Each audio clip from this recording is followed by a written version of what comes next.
Halo semua, Assalamualaikum warahmatullahi wabarakatuh.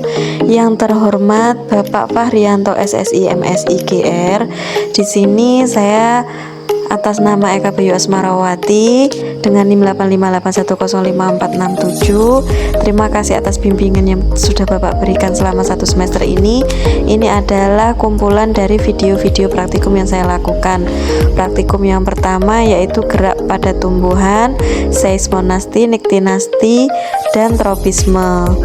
Kesimpulan dari praktikum yang saya lakukan adalah tumbuhan juga mengalami pergerakan seperti makhluk hidup lainnya. Gerakan pada tumbuhan ada yang dipengaruhi oleh sentuhan, ada yang dipengaruhi oleh gravitasi, ada yang dipengaruhi oleh cahaya. Kemudian pada praktikum yang kedua yaitu tentang simbiosis. Di sini saya mengambil contoh simbiosis komensalisme.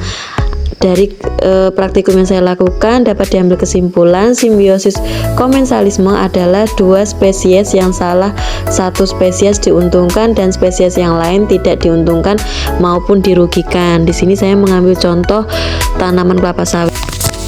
Kemudian pada praktikum yang selanjutnya di sini adalah pengaruh deterjen terhadap lingkungan, yaitu terhadap pertumbuhan perkecambahan. Dari praktikum yang saya lakukan ini dapat diambil kesimpulan bahwa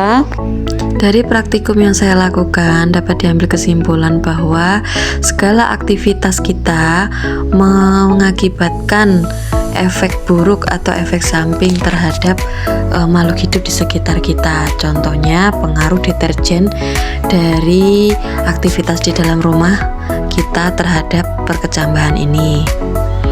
Kemudian praktikum yang selanjutnya yaitu tentang ekosistem.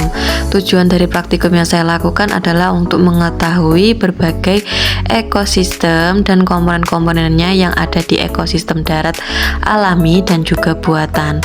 Setelah saya melakukan praktikum, di sini dapat diambil kesimpulan bahwa terdapat berbagai jenis ekosistem dan juga komponen-komponennya yang ada di hutan itu lebih banyak dibandingkan yang ada di ekosistem yang terdapat di kebun dekat rumah saya. Kemudian praktikum yang selanjutnya yaitu tentang pertumbuhan dan perkembangan tumbuhan. Di sini saya mengambil contoh kecambah dan juga pada hewan. Tujuan dari praktikum yang saya lakukan adalah untuk mengetahui proses pertumbuhan dan perkembangan dari makhluk hidup. Setelah saya melakukan praktikum ini, saya dapat mengambil kesimpulan bahwa pertumbuhan dan perkembangan tumbuhan dan juga hewan dapat dipengaruhi oleh lingkungan sekitarnya, juga faktor-faktor lainnya. Pertumbuhan dan perkembangan pada hewan di sini ada contohnya lalat buah. Itu dari lalat dewasa kemudian bertelur, kemudian terjadi larva dan imago atau kemudian praktikum yang selanjutnya yaitu uji dari bahan makanan. Tujuan dari praktikum yang saya lakukan adalah untuk mengetahui jenis-jenis zat dalam makanan. Di sini ada karbohidrat, lemak, protein, serta vitamin. Setelah saya melakukan praktikum ini dapat diambil kesimpulan bahwa sayur-sayuran termasuk dalam makanan yang mengandung zat vitamin. Kemudian karbohidrat seperti makanan pokok kita seperti beras, roti, dan lain sebagainya. Sedangkan untuk yang masuk ke dalam lemak seperti minyak goreng, margarin, dan santan. Kemudian untuk lauk pauk dia masuk ke dalam jenis zat makanan protein.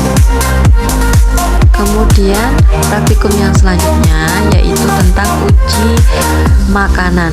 Di sini tujuan yang pertama yaitu untuk mengetahui karbohidrat yang ada di dalam beberapa sampel makanan yang saya miliki. Setelah melakukan praktikum dapat diambil kesimpulan bahwa roti, tepung terigu, nasi itu mengandung karbohidrat, ubi dan pisang juga, sedangkan lainnya tidak. Kemudian praktikum yang kedua yaitu untuk menguji lemak, kandungan lemak yang ada di dalam sampel makanan. Di sini akan meninggalkan bekas minyak pada kertas sampul buku yang berwarna coklat. Kemudian praktikum yang selanjutnya yaitu sistem pencernaan. Tujuan dari praktikum ini untuk mengetahui sistem pencernaan pada manusia. Setelah melakukan praktikum ini dapat diambil kesimpulan bahwa sistem pencernaan adalah rangkaian organ dalam tubuh manusia yang bekerja sama untuk mencerna makanan menjadi energi dan zat gizi yang dibutuhkan tubuh. Di sini urutannya, yang pertama ada mulut, kerongkongan, hati, lambung, usus halus, usus besar, rektum, dan anus. Praktikum yang selanjutnya yaitu gelombang. Di sini tujuan dari praktikum yang saya lakukan adalah untuk mengetahui perbedaan dari gelombang transversal dan longitudinal. Setelah saya melakukan percobaan pada praktikum ini, dapat diambil kesimpulan bahwa perbedaan antara gelombang transversal dan gelombang longitudinal terletak pada arah getar dengan arah rambatannya, yaitu bila transversal arah getarannya tegak lurus dengan arah rambatannya, sedangkan longitudinal arah getarannya sejajar dengan arah rambatannya. Kemudian praktikum yang selanjutnya yaitu tentang gerak. Di sini tujuan dari praktikum untuk membedakan GLB dan GLBB. Setelah praktikum dapat diambil kesimpulan bahwa GLB adalah gerak suatu benda yang lintasannya berupa garis lurus dengan kecepatan tetap, sedangkan gerak lurus berupa beraturan adalah gerak yang lintasannya berupa garis lurus dan kecepatannya selalu berubah secara tetap atau beraturan. Praktikum yang selanjutnya yaitu tentang pesawat sederhana. Di sini tujuannya untuk mengetahui apa manfaat pesawat sederhana dalam kehidupan sehari-hari. Setelah melakukan praktikum dapat diambil kesimpulan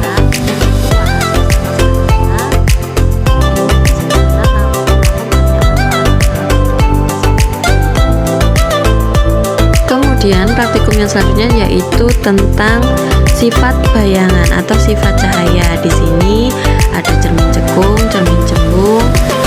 Dapat diambil kesimpulan sifat dari bayangan yang dihasilkan yaitu berbeda-beda dari beberapa cermin yang ada. Dari setiap cermin berbeda. Kemudian praktikum yang selanjutnya tentang mata. Di sini ada bintik mata. Tujuan praktikumnya untuk mengetahui bagaimana bayangan benda jika mengenai bintik buta pada retina dan menentukan jarak benda yang dilihat sehingga bayangannya tepat mengenai bintik buta. Kemudian tujuan praktikum yang kedua itu mengamati perubahan ukuran pupil. Di sini ada hewan yaitu kucing. Pupilnya mengecil atau menyusut ketika cahayanya banyak. Juga begitu pula pada manusia. Kemudian praktikum yang selanjutnya yaitu bertujuan untuk mengetahui adanya muatan listrik pada kelistrikan ini. Di sini saya mengambil listrik statis. Nah, di sini setelah melakukan percobaan dapat diambil kesimpulan bahwa sifat dari listrik statis, jika listrik sejenis dia akan tolak menolak, sedangkan jika tidak sejenis dia akan saling tarik menarik. Sekian praktikum dari saya. Terima kasih atas bimbingan Bapak Fahrianto MSI SSI GR. Terima kasih banyak. Segala kekurangan saya mohon maaf. Wassalamualaikum warahmatullahi wabarakatuh.